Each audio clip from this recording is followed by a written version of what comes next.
We'll get the blanket out of the way, and then pull this up to do some over the sheet compression.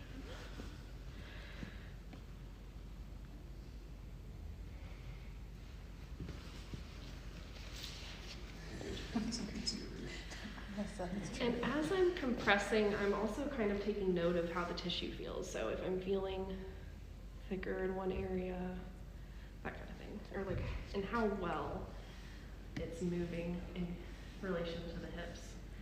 So this is making me sad that I didn't do the hips. I don't know if you can tell kind of how the hips and the low back are moving together instead of like more separated. So I'm like, but that's all right. So I like to expose the foot first because people are usually used to their feet being exposed. And then I'm like, okay, now we'll get to work on the rest of it.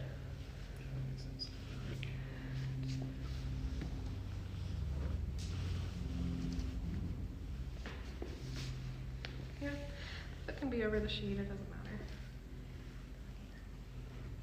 All right, and you can see I can, if this is bothering me for some reason, like I really do like to make sure their underwear is covered at all times. I can always tuck that, right? No big deal. Or I can leave it out. I'm gonna tuck it there. It's kind of whatever you want to do. But that is a nice boundary though. I'll grab some oil. I'll put oil on the bottom of the foot first. This is great if you have people with crusty feet. Put some globs of oil or lotion and then let it marinate while you do the rest of the body, and it'll soften it a little bit. Yours are beautiful. Yours are so silky smooth. So not you, but other people. Other people now. Same for me. And I'm just using some long effleurage strokes to get oil everywhere. And you're just going like right through the middle. Yeah. Yeah. We have things in massage called, it's called like and it's a word I don't like, which is why I can't remember it. Caution? Areas of caution? Endangerment sites. They're called endangerment sites, which sounds so scary. Yeah. That's like, oh my gosh, if I push there, I will kill somebody. Yeah. No, it just means that there are important vessels right underneath the surface of the skin. So don't jam your elbow into them. Okay? Popliteal area is one of those. Popliteal is the back of the knee.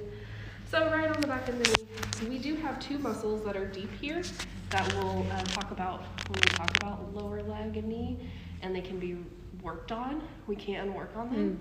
But in general, we're not going to do anything super deep to the back of the knee. But we can touch it. Okay. So just like the back, I'm going to split the leg into parts. I'm going to do the upper leg, transition, lower leg, foot.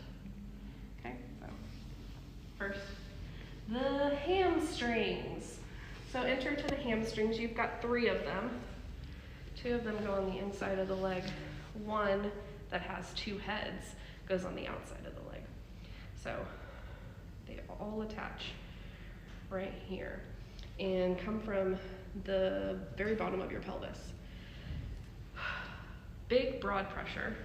I like to start with the forearm because I can take a break.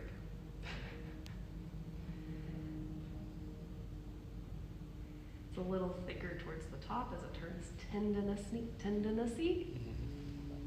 That might be a new word I invented.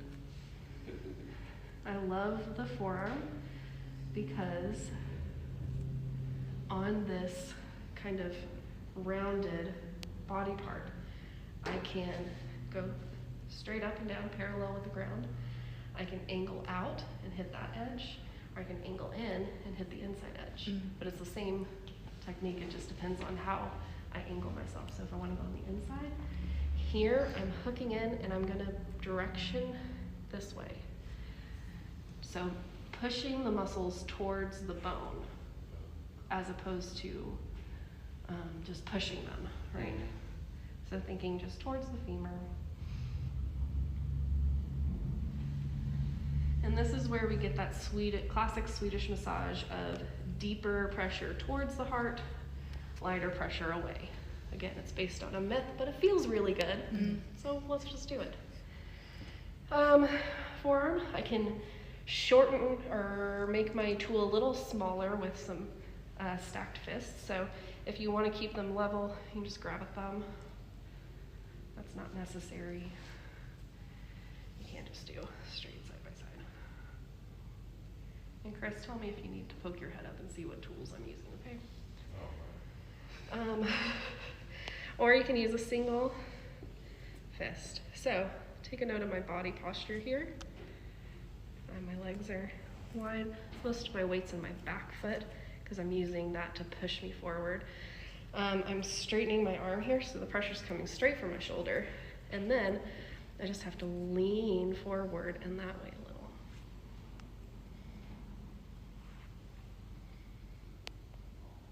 Yeah. So pressure, I'm really kind of just feeling this, a lot of the pressure coming from my sacrum, like pushing me forward.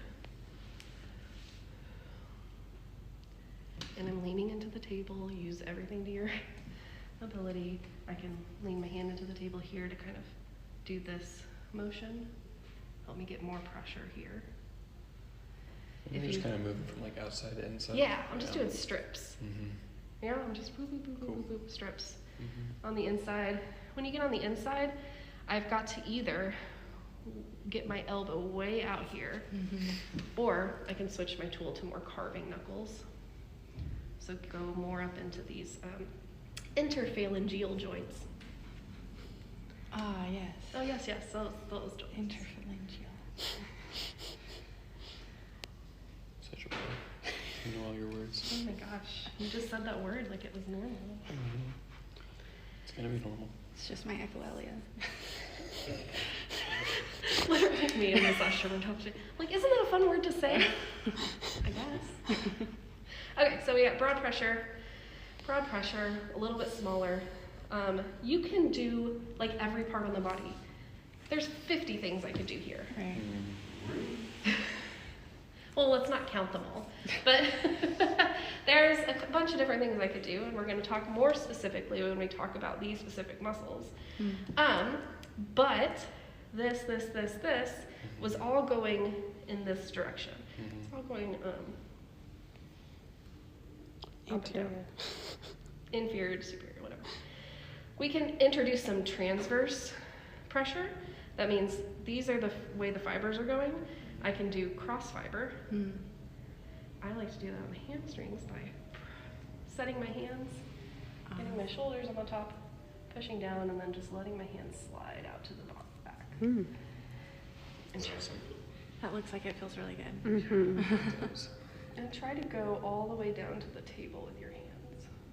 So don't let up halfway through. So like, okay, the side of the thigh. Yeah. Right. And I'm not going to put direct pressure down on the knee. Right. I'm going just above it.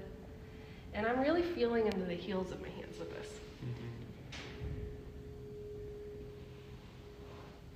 And this table's high for me, so that's why I'm having to get up. But I still want you to have that shoulders on top of your hands. Okay. Are you going in with your thumb? No, this is heel of my hands. Heel of your hand. You're gonna see real quick? I'm like this, and then pushing down and out. Okay. This is my petrissage move on the hamstrings that everyone seems to really like this one. So, take my carving knuckles. I'm gonna go straight up, and then I'm gonna petrissage down the sides. Just big circles. Yeah, big circles, little as you go on the sides. Because remember, all of these muscles come, the hamstrings come, they split off, and they attach on the side here. Okay? Anatomy. So I want to get as much of that muscle as I can with my massage techniques. So I'm gonna pull it down, and then I'm gonna do these friction circles on the side of the knee as I pull down. What do you mean by friction circles? Little tiny circles. Just like not a lot of pressure, just like kind of Superficial pressure. Okay, Yeah. Just to like give some love to those Yeah. attachments here. Cool. Yeah. I'll do that like 2 or 3 times. And then I'll start to transition into the lower leg. So again, you can ignore this if you want. I don't like to ignore it. I like to give it a little love. This is like friction. Mm-hmm.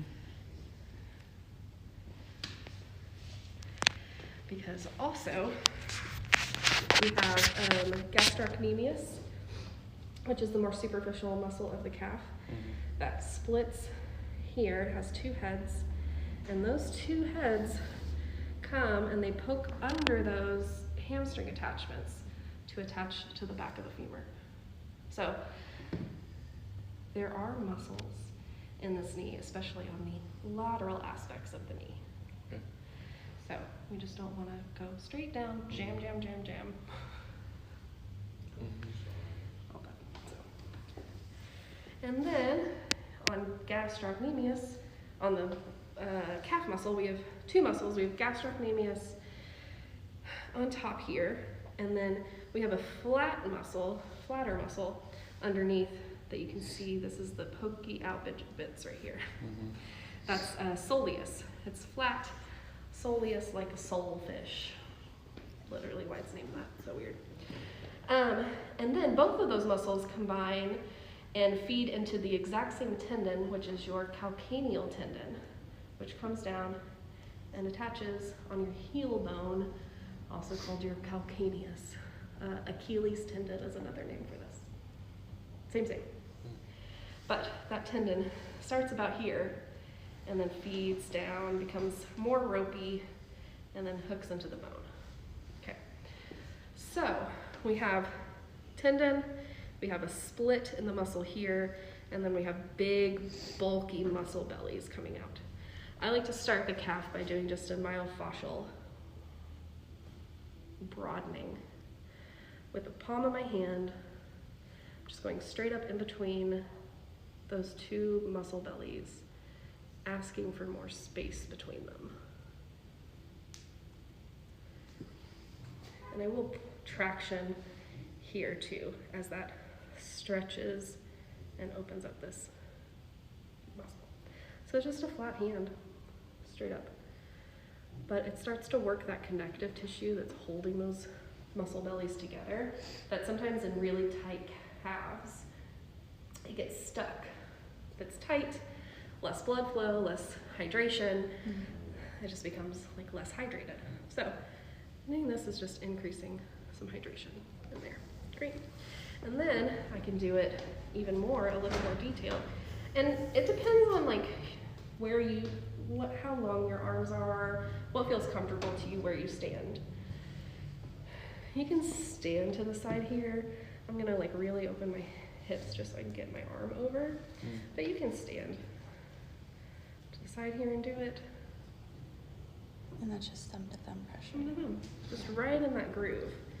You can stand at the back here if your arms are longer and you've got like a shorter person, if this feels more comfortable. The more you like lean into the table here, the less you have to use your abs. We have happy sounds. So. Happy. Yeah. So. Yeah. I liked it. And people with tight calves like a lot of pressure in this, like runners. So I know Chris can take some decent pressure. So you just tell me if this is too much. Still breathing. And it gets a little thick right here, so I'm going to slow down. And then I know the muscle belly's spread open here, so I'm going to start to follow that with my thumbs. Yeah. So, those nice big strips. I've always wondered how that felt. It's good, huh? That's pretty nice. I've like had a marathon runner that I was like, she's like, yes. I like to then switch to this transverse pressure. This muscle belly, this muscle group is very like cylindrical, as opposed to like this is more flat. You can see it's got sides, but it's more flat. The back is more flat. So this is more round. So we like to use lots of petrissage techniques when things are more tubular like this. Right. So I like to do a little shearing. And you can see it's really just pick up as much tissue as you can and try to move it to the other side. Oh, that looks amazing. I know you're like the compression queen on the back of your legs. This is like salivating. And then I like to pick up the tissue, so do this like pick up petrissage. Again, I'm just trying to pick up as much tissue as I can and pull it up. So this is that decompression. So I like to do both of those. And now his calf muscle feels so soft and juicy. Good. I like to do a little work on the tendon with my carving knuckles. This table's a little high. Sometimes you'll see me like to put my knee up here. I like to get up on the table sometimes. Just so you can get more. It takes my pressure off my low back. It helps get me in a better position. It feels good in my body. Right. If this doesn't feel good in your body, don't do it. But it just kind of like feels good in my body. Probably also because my hips are really hypermobile. But carving knuckles just up to there, and then we can do some circular friction. And then I like to pinch it here, so this is a place to use a pincer grip. And then just traction down, stretches everything out. Foot. I like to start foot with nice broad pressure, just like everywhere. Go macro to micro. Nice. Just knuckles. I use this hand on the front of the foot so that my hand has somewhere to push into. Otherwise, things get kind of wobbly, right? It doesn't stay where I want it to be. Good. And then I can use my carving knuckles and do lines. So inside of the foot, middle of the foot, outside of the foot. And then I'll do circles. Big circles with your knuckles. Roll it up. Yeah. So I do feet twice. So I never feel like I have to stay here forever. Because I'm just going to flip you over and I'm going to do even more footwork. Right. Because feet are everyone's feet. Heel. So as I'm transitioning to say goodbye to everything and reintegrate everything with effleurage, I'm going to do a heel squeeze. So you're going to put your hands together like this, put this in your hand, and squeeze them together in these nice big circles.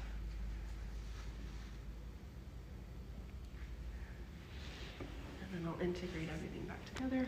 You can do, 2 to 3 effleurage strokes.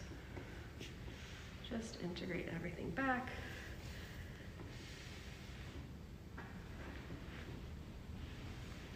Do you do like 5 minutes per leg-ish? 5 to 7. Yeah. And then we do some compression over the sheet. It's not a lot of time. It's not a lot of time. So this compression is good for saying goodbye to the body. It's also soaking up some oil off their skin. So it helps start to dry up any of that oil so they don't leave feeling greasy. That's good. Which is another reason I like jojoba, is because it does